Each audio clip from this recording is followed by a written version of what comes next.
Florida Explorer here. We're at Fort Barrancas, the other side of Pensacola Bay. Is Fort McCray, the site of Fort McCray, by the Confederate forces during the war. This is Fort Pickens, never reached by the Confederates and held by the Federals for the entirety of the war. This was held by the Confederates, essentially the mainland of Florida, so this was all, everything behind us was all rep territory, and everything out there, even though it was claimed by the state of Florida and rightfully belonged to the state of Florida, it was never relinquished by the federal government. From the beginning of the earliest known time in which European man inhabited this area, this bluff overlooking that entrance to the bay has been a very valuable and valued position. And the Spanish built this area right here. It's called the water battery. That was built by the Spanish in the late 18th century.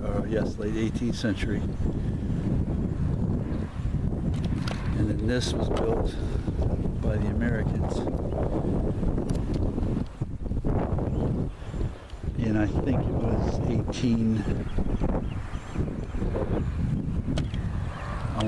32.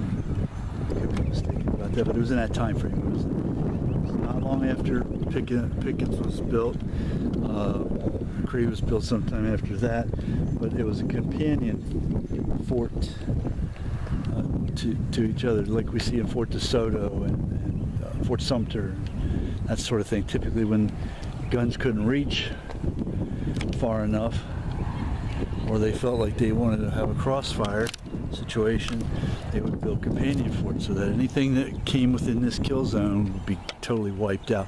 And the advantage of Pickens would have been that they would have been able to fire on anything out that way, and also whatever guns were here, Barrancas would have been able to help reach those areas as well. Certainly this would have, anything coming in into the channel here would have just been toast.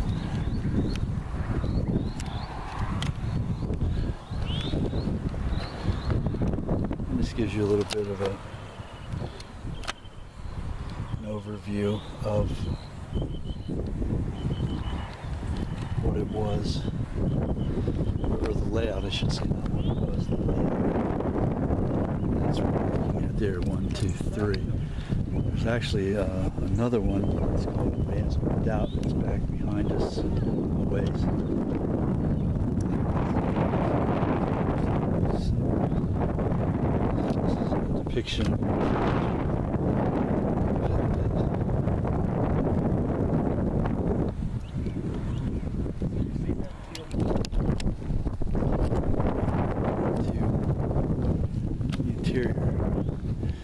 the inside of Fort Barrancas. This is leftover. These firing ports were left over from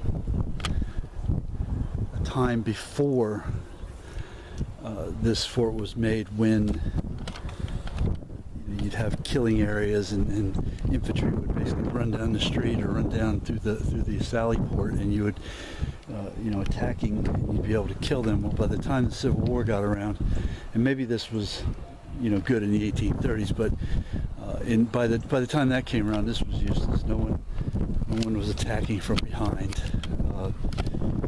They were attacking with cannons, blowing everything up, and then they would come in and take what was left after everybody else was left. So there were the concept of the moat, the concept of killing field and that sort of thing in this tight of a space. I mean, obviously the concept of a killing field never goes out of style in military vernacular or theory, but insofar as this was concerned, that was completely redundant. So then we have the great big huge walls, kind of like a medieval type thing, and there's some There's some tunnels that go all the way through this area here, back in where the firing pits, holes are at, and we'll go in and check that out here in a little bit.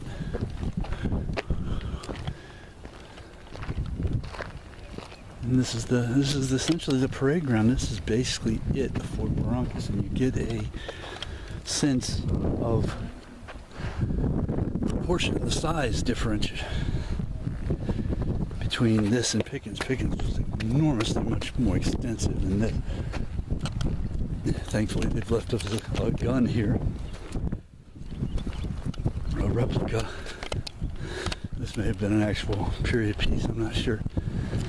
It doesn't say, there's no signs that say. It could be a period piece, but it could just easily be a replica. But it shows you what, how they would have moved it. This went side to side. The elevation screw went up and down. So, and you get a sense of what this gun would be looking at.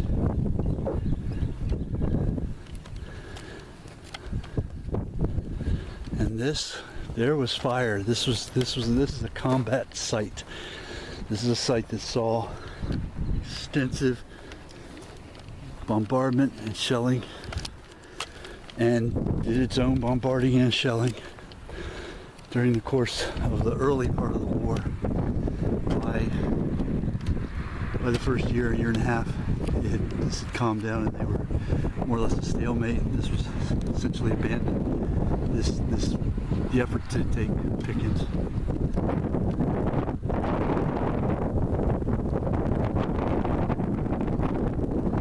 The feds would be firing from over there to over here, from over there, and they would have been supported by naval ships, at least one if not. They could afford whatever they could give up at the time to this effort. The commerce raiders and the blockade runners, this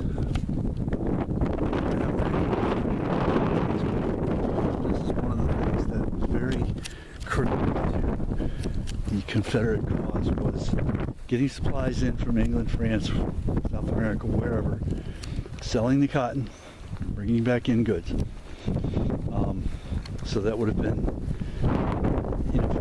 for all intents and purposes, and I don't know the exact history of this particular area in those terms, but it would have been extremely difficult for anyone to cross that narrow channel with guns of that installation being in federal hands.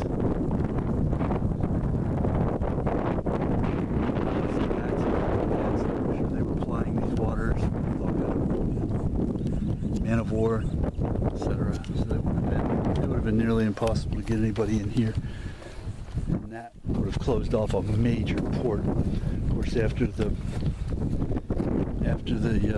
federal government closed up, after the Battle of Mobile Bay, they essentially closed up Mobile as a harbor.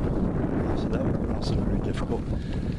I'm sure, supply ships here and there could have slipped through, but by and large it would have been very difficult, very nearly impossible with that short of a channel, narrow of a channel. So, that being said, and I know the wind is killing the audio.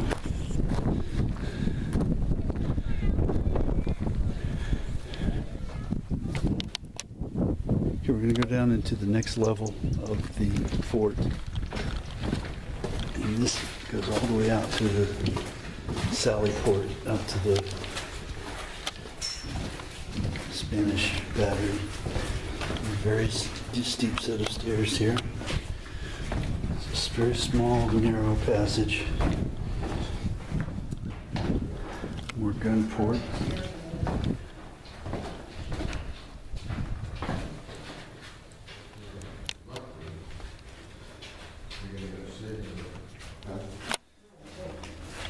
Okay, and there's a very narrow, steep stairway here. This is all part of the original early 19th century construction. I come to a walkway and the ceiling is much more narrow. And somewhere along the line they joined this fort, and this is what was done here. This passageway joins the Spanish battery, so they basically utilized what the Spanish had already done.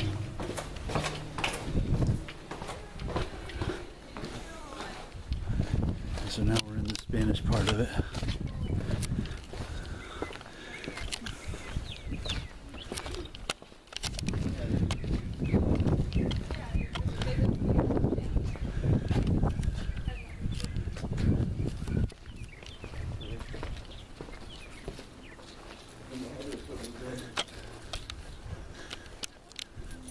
This is the so-called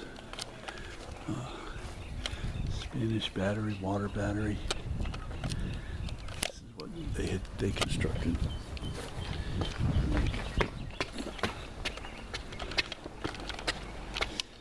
And why they didn't, or if they did, there isn't anything left, build further up on this area here, like the Americans did. Maybe they didn't need to, maybe their guns wouldn't go that far. But as you can see, it's quite a difference in elevation, and that would have played a greater role in being able to fire on anything and distance and that sort of thing.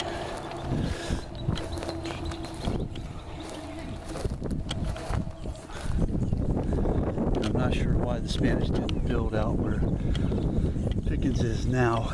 I'm not sure if there's any records to indicate why they did or whatever they might have done. But I do know that road that leads out to Pickens from the main beach area, it floods occasionally, and so at times that would have been an island.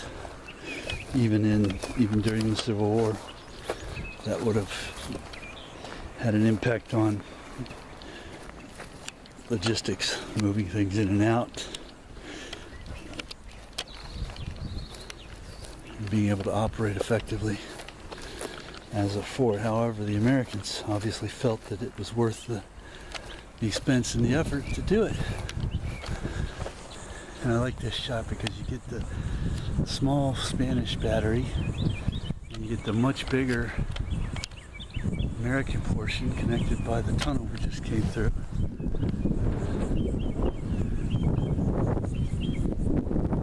It gives you a really nice overview. And again, even though this is a pretty formidable structure, it's not necessarily, or it's not even close to as big as Pickens. You could probably fit at least 3 of these in there, if not more. It's not tiny, but Fort Pickens is very large. So with that